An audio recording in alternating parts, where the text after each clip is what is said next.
So guys, this is the Two Life air purifier. We really love this one. We have it in our room, although our room's not huge.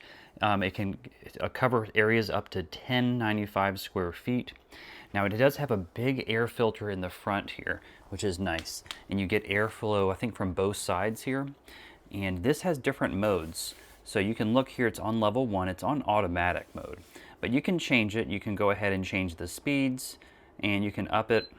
So there's 1, 2, 3, and then automatic.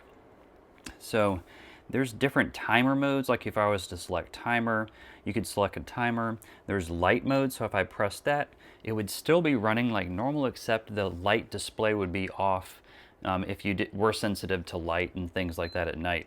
You can lock it in case you have kids running around and pets. You don't want them to mess with it. And then there's a UV option.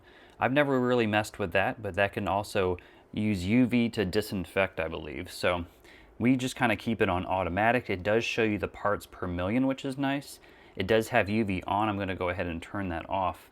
But this is nice because it automatically, see, it's green right now, but sometimes in the morning, you know, my wife will spray hairspray or something and it'll go to yellow. And that means it's starting to clean the house more in red if it is pretty close to this. So I would recommend this one. This is great if you have pets. Again, this can clean up to large rooms. I would recommend this, and I would rate it pretty high as well. So check this one out, guys.